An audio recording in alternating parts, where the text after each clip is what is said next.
आज हम लोग एनसीईआरटी क्लास 10th एक्सरसाइज 8.1 के क्वेश्चंस डिस्कस करने जा रहे हैं।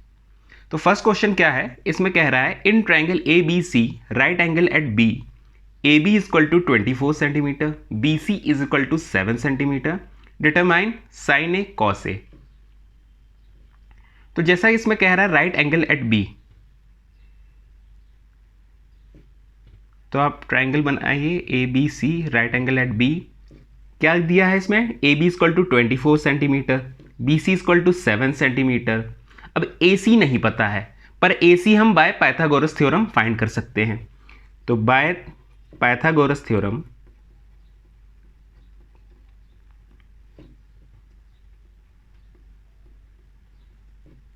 जैसा कि हमें पता है पाइथागोरस थ्योरम क्या कहता है, हाइपोटेन्यूज का square is equal to perpendicular square plus base square. Therefore, AC square will be equal to BC square plus AB square।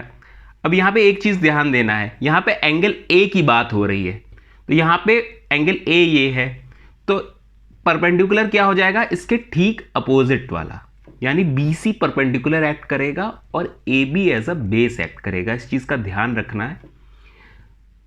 Therefore, यहाँ BC की वैल्यू पुट करें 24 का स्क्वायर, AB की वैल्यू 7 का स्क्वायर, तो इम्प्लाइज दैट ए सी की value आ जाएगी यहाँ पे अंडर रूट में 24 का स्क्वायर होता है 576, 7 का स्क्वायर होता है 49, तो implies that A C is equal to 25। अब आपको निकालना है साइन ए और कॉस ए। तो आप देख लीजिए यहाँ पे साइन ए क्या होता है आपका, परपेंडिकुलर अपॉन हाइपोटेन्यूज। यहाँ पे बी सी परपेंडिकुलर है, तो B C upon A C. Therefore कितना आ गया, ये ए सी आपने 25 यहाँ असाइन कर दिया, 7 अपॉन 25।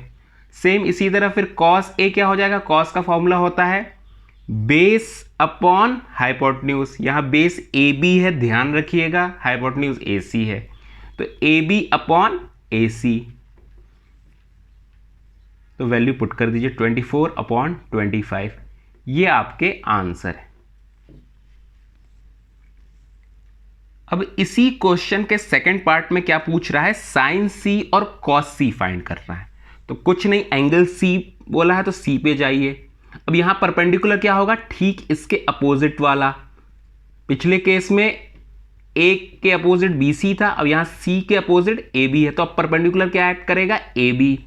तो साइन सी क्या होता है भाई, परपेंडिकुलर अपॉन हाइपोटेन्यूज, तो सिंपली क्या हो गया, ए बी अपॉन ए सी। और कॉस सी क्या हो गया, बेस अपॉन हाइपोटेन्यूज। अब यहां बेस क्या है, एडजेसेंट वाला एक्ट करेगा, therefore B C upon A C.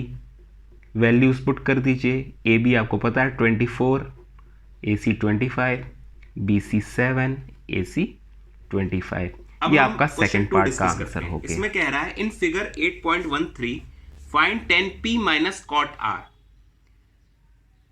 P Q R triangle दिया हुआ है, क्यू पे परपेंडिकुलर है, पी क्यू की वैल्यू 12 दी हुई है, पी आर की वैल्यू 13 दी हुई है। हमें पता है कि tan थीटा का फॉर्मूला होता है परपेंडिकुलर अपॉन बेस। अब यहां पे आपको क्यू आर की वैल्यू नहीं दी है, तो ये हम पाइथागोरस थ्योरम से निकाल सकते हैं। तो यहां पे हो जाएगा पी आर का स्क्वायर, ये हाइपोटेन्यूज है, अगर पी के बेसिस पे देखेंगे तो परपेंडिकुलर क्यू आर बनेगा, Q R square plus P Q square. अब यहां से हम क्यू आर की वैल्यू निकाल सकते हैं, पी आर है 13 का square equal to Q R square plus P Q यानी 12 का square. Implies that 169 will be equal to Q R square plus 144। यहां से आप क्यू आर की वैल्यू निकाल सकते हैं, जो कि हो जाएगी under root 169 minus 144, implies that it will B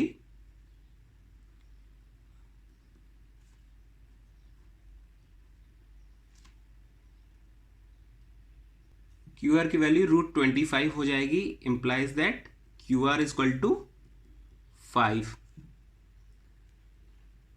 अब आपको यहां से फाइंड करना है परपेंडिकुलर अपॉन बेस होता है टेन थीटा, तो tan P minus cot R.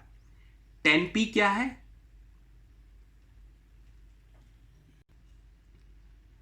Tan P आपका हो जाएगा परपेंडिकुलर, यहां एक्ट करेगा क्यू आर और बेस हो जाएगा आपका पी क्यू, क्योंकि एंगल के ठीक सामने परपेंडिकुलर बनता है।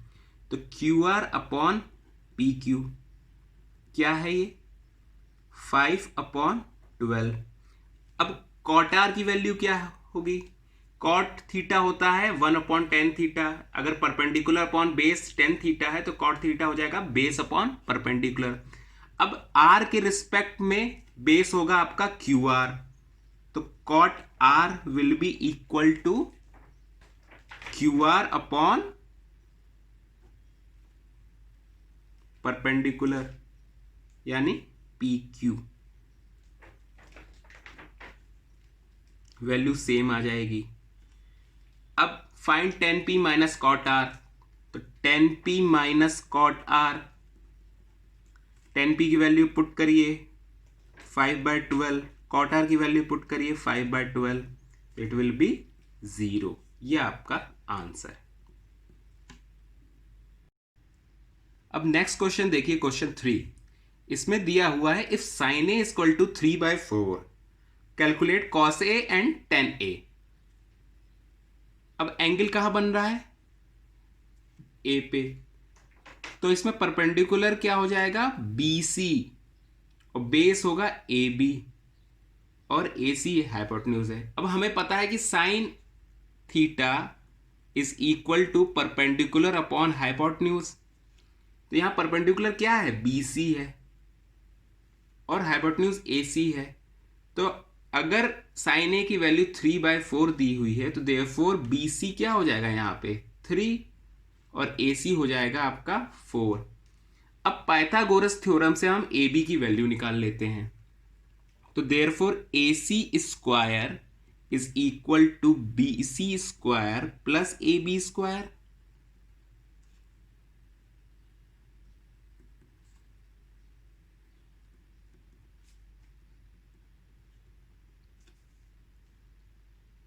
implies that AB will be equal to under root में 16 minus 9 that is equal to √7। अब AB की वैल्यू आ गई √7। अब ये एज अ बेस एक्ट कर रहा है, तो हमें फाइंड करना है cos A। तो cos A क्या होता है? बेस अपॉन हाइपोटेन्यूज यानी AB अपॉन AC। तो कितनी आ गई वैल्यू? √7/4। टेन ए क्या हो जाएगा? परपेंडिकुलर अपॉन बेस होता है, परपेंडिकुलर यहां क्या एक्ट कर रहा है? BC, बेस एक्ट कर रहा है AB, तो BC अपॉन AB। देयरफॉर इसका आंसर क्या हो जाएगा? 3/√7। ये आपका आंसर है। अब क्वेश्चन नंबर 4 देखते हैं। कह रहा है given 15 cot A equal to 8 find sine A and sec A. तो इसमें दिया हुआ है 15 cot A इक्वल टू 8 और हमें साइन ए और सेक ए की वैल्यू बतानी है। अगर ये ट्रायंगल है ए बी सी, एंगल बन रहा है ए पे, तो परपेंडिकुलर क्या हुआ? इसके ठीक अपोजिट वाला यानी बी सी हुआ।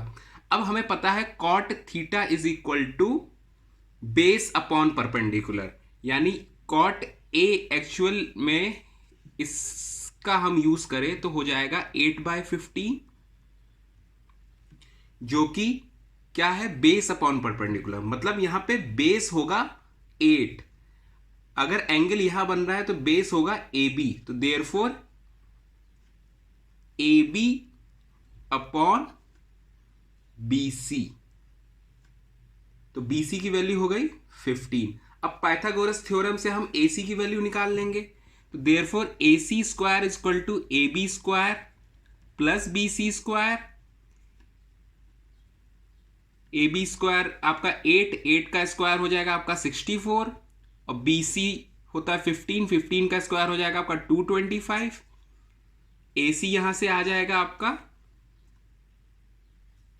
अंडर रूट में 289, यानी कि ये स्क्वायर हुआ 17 का।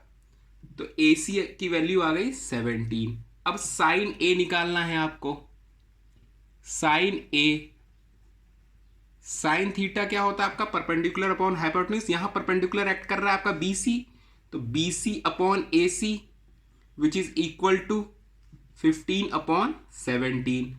और सेक ए, सेक होता है आपका कॉस का रेसिप्रोकल। कॉस आपको अगर याद है बेस अपॉन हाइपोटेन्यूज, तो सेक क्या हो जाएगा? Hypotenuse upon base. अब यहां पे बेस आपका एक्ट कर रहा था ए बी, तो यहां ए सी आपका हाइपोटेन्यूज हो गया, बेस हो गया आपका ए बी, तो 17/8 ये आपका answer.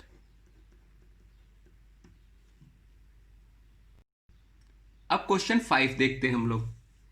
Given sec theta equal to 13/12, calculate all trigonometric ratio. अब हम एक ट्रायंगल बनाएं, इसमें हम थीटा अगर यहां ले लें तो सेक थीटा दिया हुआ है। सेक थीटा क्या होता है आपका? हाइपोटेन्यूज अपॉन बेस, क्योंकि ये कॉस का रेसिप्रोकल होता है। कॉस होता है बेस अपॉन हाइपोटेन्यूज, तो सेक थीटा क्या हो जाता है? Hypotenuse upon base. तो यहां पे सेक थीटा क्या हो जाएगा? 13/12 दिया हुआ है आपको, which will be equal to A C upon B C. Base हमेशा एंगल के एडजेसेंट बनता है और ये हाइपोटेन्यूज आपको पता ही है। तो ए सी की वैल्यू क्या हो गई यहां? 13, बी सी की वैल्यू 12, ए बी की वैल्यू हम पाइथागोरस थ्योरम से कैलकुलेट कर लेंगे।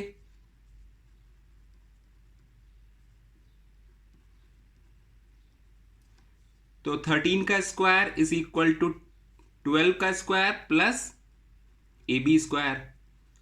अब ए बी स्क्वायर क्या हो जाएगा आपका? 169 माइनस 144। ए बी की वैल्यू आपकी √25 विच इज इक्वल टू 5।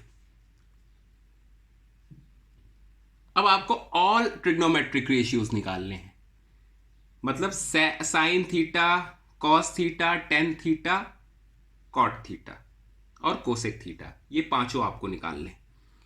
तो साइन थीटा हम निकाल लें। साइन थीटा आपका परपेंडिकुलर अपॉन हाइपोटेन्यूज होता है। यहां परपेंडिकुलर आपका क्या बन रहा है? इसके ठीक अपोजिट एंगल के, यानी कि ए बी, तो ए बी अपॉन ए सी, यानी कि 5/13 बन गया। कॉस थीटा आपका क्या हो जाएगा? कॉस थीटा आपका होता है बेस अपॉन हाइपोटेन्यूज। बेस है आपका बी सी और हाइपोटेन्यूज आपका ए सी, तो 12/13। टेन थीटा, टेन थीटा आपका होता है परपेंडिकुलर अपॉन बेस। परपेंडिकुलर आपका ए बी है, बेस आपका बी सी है, तो ये 5/12।